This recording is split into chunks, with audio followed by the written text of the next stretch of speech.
Ladies and gentlemen, there is a silent law woven into the fabric of this universe, a law more powerful than circumstance, more certain than sight, and more intimate than breath. It is the law that what you believe in the unseen must take form in the seen, and yet most live by sight alone, waiting for signs before they believe, hoping for evidence before they dare to trust. But tonight, I invite you to shift your foundation, not from doubt to proof, but from vision to inner knowing, from reaction to divine creation. For the truth is this: faith in God is not faith in something distant. It's faith in the creative power that breathes within you. It is that quiet, still voice that whispers, "It is done." To believe before you see is to unlock the unseen. It is to plant a seed in the soil of imagination and know, without question, that it shall bloom, for the world is compelled to reflect the state you occupy within. This is not blind faith, it is spiritual certainty, a knowing so complete that it bends reality to match its vision. And when you claim that inner truth, the outer world must bow to its authority. So I ask you tonight, are you ready to believe, not because you see it, but because you know it is already yours? Let's step into the unseen and watch the seen transform. God dwells in you as your awareness. We have been taught for centuries to look upward, outward, or far away for God, to find him in a distant heaven, behind religious ceremony, or in the approval of others. But the great mystery, the secret hiding in plain sight, is that God is not somewhere you must journey to. God is where you are. In fact, God is what you are in your deepest essence. He dwells not in temples made by hands, but in the stillness of your own awareness. Your awareness, your I am, is the presence of God expressing as you. When you say I am, you speak the name of the divine. Whatever you place after those words, I am strong, I am free, I am loved, you are decreeing into being. This is not poetry, this is power. This is the truth that when embraced transforms ordinary men and women into conscious creators of their world. To awaken to the fact that your consciousness is God is to end the search and begin the unfolding. The God that created the heavens and the earth is not outside of you. He operates through you as awareness of being. You are not a body seeking spirit. You are spirit animating the body. Your sense of I, your ability to be aware, to observe, to feel, to imagine, is the divine in action. And this divine awareness is never neutral. It is always creating. It is forming your world according to your assumptions, your convictions, and your inner states. This is why faith in God is not faith in a distant force. It is faith in the creative power within your own consciousness. When you understand this, you stop begging for change and begin assuming your rightful role as a co-creator. You stop praying with words of lack and start communing through feeling, imagination, and inner knowing. You begin to realize that your every thought, every assumption, every feeling is a prayer, an impression upon the infinite. And what you impress within must be expressed without. This truth is not meant to inflate your ego, but to awaken your spirit. You are not the source, but you are of the source. You are not all that God is, but all that you are is God in expression. That is the sacred inheritance of every soul. You are never disconnected from God because you are never disconnected from your own awareness. And in every moment, you can choose to align that awareness with love, peace, joy, and abundance, or with fear, doubt, and lack. The world you see around you is not happening to you, it is happening through you. God, as awareness, is forever becoming through your assumptions. To claim I am is to claim the presence of God in your life. When you awaken to this truth, you no longer wait for miracles, you become the miracle. The question is not whether God is with you. The question is, are you aware that he is you? Feeling is the secret key to manifestation. Doubt alone does not create. It is not enough to recite affirmations or visualize your desires like a passive observer. What gives thought its power is feeling, the deep inner acceptance that what you imagine is already true. Feeling is the spiritual fuel that ignites creation. It is not logic, willpower, or physical effort that brings the unseen into the seen. It is the inner emotional conviction that what you assume is in fact already yours. You have been taught to believe what you feel is just a reaction to life, but the truth is more powerful. What you feel creates your life. The world is not shaping you. Your inner state is shaping the world. Everything you experience externally is the echo of an inner feeling that has been impressed upon your consciousness. When you understand this, you stop trying to manipulate conditions and begin to master your state of being. Here lies the key. You must feel the truth of your desire as though it were already realized. Not tomorrow, not one day, but now. This feeling, this deep emotional acceptance is what impresses your subconscious mind, which is the womb of creation. The subconscious does not argue, question, or resist. It accepts what is felt to be true and expresses it without fail. The feeling of the wish fulfilled, when sustained, compels external reality to take shape accordingly. This is why trying to make things happen through outer action without changing inner feeling is futile. It is not the act, but the attitude behind the act that creates results. You must begin with the end in mind, not merely thinking about it, but feeling from it. To live from the end is to mentally and emotionally reside in the state of your fulfilled desire. And when you live in that state, the world rearranges itself to reflect it. Do not wait for evidence before you feel. That is living by sight, not faith. Faith means you feel the reality before it appears. And when you persist in that feeling, even in the face of contradiction, you are declaring with certainty that what you desire is already established in the unseen. This is not a performance. It is a spiritual posture, quiet, unwavering, and powerful. Ask yourself, if it were already done, how would I feel? Calm, relieved, grateful, inspired. Then feel that now. Let that become your dwelling place. And when doubt arises, return again and again to the inner state where it is already so. For whatever you persistently feel to be true, you will experience in form. You cannot fake feeling. The heart knows when it is pretending. But when your inner world shifts, when the feeling of fulfillment takes root, then manifestation is not a question of if, but when. And the when is always perfectly timed to match the depth of your conviction. Feeling is not a tool. It is the law in motion. It is God speaking through your emotions, showing you what you are creating in every moment. To feel is to create. To persist in the right feeling is to manifest.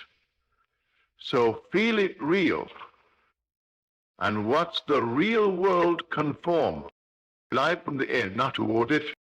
One of the greatest spiritual misunderstandings in the journey of faith is the idea that we must strive, wait, or work our way toward our desires. We are conditioned to think in terms of process, of distance, of delay. But spiritual law does not operate in time as we know it. The law of consciousness, the divine law of becoming, demands something entirely different. It demands that we live from the end, not toward it. To live from the end is to mentally and emotionally occupy the state of your wish fulfilled, here and now. It is to rise above appearances, to disregard the seeming facts of the moment, and to dwell in the feeling that what you desire has already come to pass. This is not delusion. This is not fantasy. This is creation in its purest form. The outer world is but a shadow, a reflection of the inner state. And if you remain loyal to that inner state, the shadow must change. Most people pray from lack. They ask, plead, and hope from a place of not having. But prayer from lack is self-defeating because it only reinforces the awareness of absence. Living from the end, however, is prayer fulfilled. It is thanksgiving before the harvest, joy before the arrival, peace before the proof. It is aligning yourself with the truth that all things are already yours in the invisible, and you need only receive them in the visible by entering their state.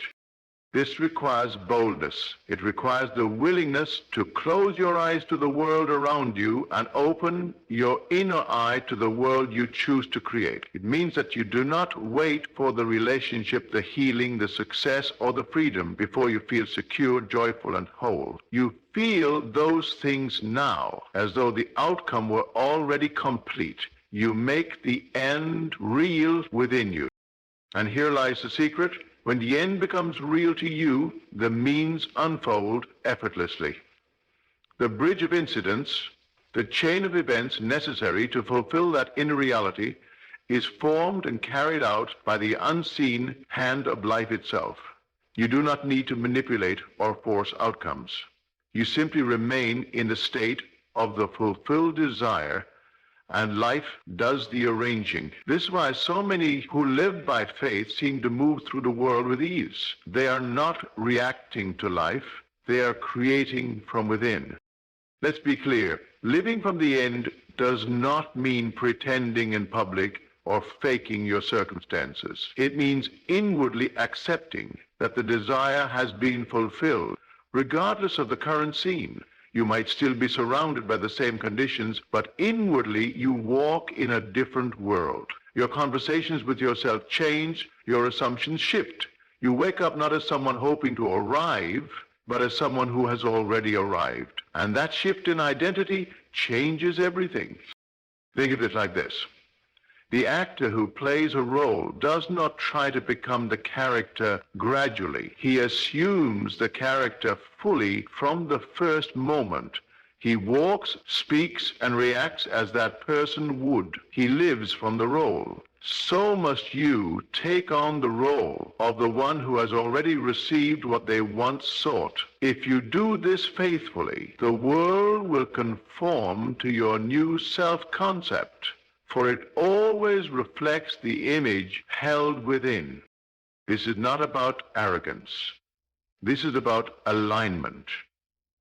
When you live from the end, you are not making something happen. You are aligning with what is already yours in the infinite.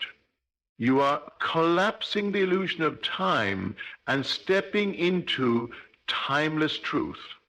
The moment you accept your desire as real in imagination and hold that feeling with confidence, you call it forth into experience. Do not be discouraged by delay. Delay is never denial. It is merely the time required for the unseen to take form in the seen. What matters most is that you do not fall back into the old state of lack. Remain faithful to your assumption. Let your inner world be ruled by the feeling that it is already done, and you will become unshakable, immovable, powerful in your knowing. To live toward the end is to chase. To live from the end is to claim. So ask yourself, what does it feel like to already be the one who has what you desire? What would your inner dialogue sound like? How would you carry yourself? What would you no longer worry about? Answer those questions honestly, and then begin to live as though they were true. For when you live from the end, you collapse the distance between the dream and its manifestation. You no longer hope, you know. And in that knowing, the world must bow to the authority of your inner vision. Every external change begins with an inner shift. The world you see around you is not the cause, it is the effect. It is the mirror of your inner world, reflecting back to you the state of your consciousness. Every event, every encounter, every breakthrough or break down in your life originates within. This is the great secret of all transformation. External change begins not with action, but with awareness. You do not change your world by effort alone. You change your world by changing your inner state. Most people live in reaction. They try to fix the outer conditions of their life without ever examining the thoughts, beliefs, and feelings that gave rise to those conditions in the first place. They chase new jobs, new relationships, new environments, thinking that a shift in circumstance will create peace. But without an inner shift, the same patterns reappear. The names and faces may change, but the experience remains the same because the root cause, the inner state, has not been transformed. This is why true faith is not in changing things, but in changing self. When you turn inward, when you begin to take responsibility for your inner world, you tap into the seat of all creative power. You begin to see that nothing happens out there unless it first happens in here. Your assumptions, your self-concept, your dominant emotional tone, they are the architects of your experience. As within, so without. If you want to see a new outcome in your life, begin by asking, what must I believe to be true in order to be experiencing what I'm experiencing now? And more importantly, what must I begin to believe and feel in order to experience something greater? This is not about blame. It is about awakening. You are not a victim of your past. You are a creator of your now. When you change your self-concept, how you see yourself, what you believe you are worthy of, what you assume about life, you shift the energetic blueprint that reality must follow. If you assume lack, you will see lack. If you assume rejection, you will encounter it. But if you assume abundance, love, favor, and success, not as hopes, but as truths, the world around you reshapes to match your new state. It is important to realize that this shift does not require struggle. It requires awareness and decision. The moment you decide to identify with a new version of yourself, to see yourself as healed, whole, chosen, and empowered, you begin the process of transformation. And when this new identity is felt deeply and consistently, it becomes your new reality. Not by force, but by law. Do not wait for permission from the outer world to change your inner story. The outer is always behind the inner. If you wait for things to change so you can feel different, you will wait endlessly. But if you feel different first and live in that feeling with persistence and faith, the external must conform. It has no choice. Consciousness is the only reality, and what you are conscious of being, you become. The great illusion is that life is happening to you, but in truth, life is happening through you and more profoundly as you. Your experience is the printout of your assumptions. Change the assumptions and you change the printout. This is why imagination and feeling are so vital. They allow you to rehearse the new self, to step into the desired state before it shows itself in the mirror of life. You may ask, how do I sustain an inner shift when the outer still looks the same? The answer is simple. Persistence in assumption. Do not be moved by appearances. Do not fall back into old patterns because the world has not yet caught up. It always takes time for the outer to reflect the inner. Like a seed buried in soil, the new you is growing beneath the surface, unseen but inevitable. Persist, trust, remain faithful to the feeling of your desired state. Eventually, a moment will come when the old world begins to crumble, not in chaos, but in quiet transformation. Opportunities arise, people shift, circumstances change, and you will know it was not by accident, it was not luck, it was law. It was your inner shift made manifest. So I ask you, who are you being within? What state are you living from right now? If it is not the state that aligns with your desire, step into a new one. Not tomorrow, not next week, Now, for when you shift within, the world without must obey. Everything changes when you do